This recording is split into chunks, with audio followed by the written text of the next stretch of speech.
ခရုခွန်တွေကနေတန်မိုးကြီးထုံးအရေးရရှိအောင်ဒီလိုပြောင်းလဲလှုပ်ဆောင်ကြတဲ့ပါကစ္စတန်နိုင်ငံမှာရှိတဲ့လူတွေကတော့ခရုတွေကိုဗမာအသုံးမဝင်တဲ့တရိတ်ဆန်လို့မမြင်ကြပါဘူး။အဲ့ဒီစားသူတို့ကတသေးချာကိုမျိုးပေါင်းမွေးမြူထားပြီးတော့မှစီးပွားရေးလုပ်ငန်းတစ်ခုမှာအကြီးကျယ်ကိုအသုံးချနေကြပါတယ်။ဘယ်လိုမျိုးလဲဆိုရင်တော့အဲ့ဒီခရုတွေကဒီမှာမြင်နေရတယ်လို့မျိုးဘတ်စုံသုံးထုံးရည်တွေပြုလုပ်လို့ရတာဖြစ်လို့ပါ။ခရုခွန်မှာကယ်လ်ဆီယမ်ကာဗွန်နိတ်ဓာတ်တွေအများကြီးပါဝင်နေတာကြောင့်မို့လို့ထုံးအဖြစ်ကိုပြောင်းလဲဖို့အတွက်တော်တော်လေးလွယ်ကူပါတယ်။အရင်ဆုံးအနေနဲ့ကအဲ့ဒီခရုခွန်လေးတွေကိုတေချာရေးစင်အောင်ဆေးကြောပြီးတယ်ဆိုရင်ပဲ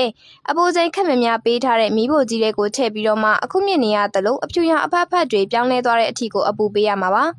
အဲ့အရာတွေကိုနောက်ဆုံးမှာတော့ထုံးအရေးဖြစ်သွားအောင်လို့စိတ်ရှည်လက်ရှည်နဲ့တေးသေးချာချာအရေးဖြော်လိုက်ပြီးရဆိုရင်တော့ဒီမှာမြင်နေရတယ်လို့မျိုးပဲဘတ်စုံသုံးထုံးဖြူရေကလေးတွေကိုရရှိသွားပါပြီဂျာရီကိုတော့နေရာအမျိုးမျိုးမှာတင့်တော်တယ်လို့သုံးဆွဲကြပါတယ်တချို့ကလည်းစိုက်ပျိုးရေးလုပ်ငန်းတွေမှာသုံးကြတာမျိုးရှိပါသေးတယ်ပရိသတ်ကြီးတို့ရောအခုလိုမျိုးခရုခွန်ကနေဘတ်စုံသုံးထုံးရည်ဖြစ်အောင်လုပ်ကြတာနဲ့ပတ်သက်လို့ဘယ်လိုများထင်မြင်မိကြလဲနော်ဒီလိုလုပ်လို့ရရဲဆိုတာကိုရောသိကြလားကွန်မန့်မှာပြပြခဲ့ပါဦး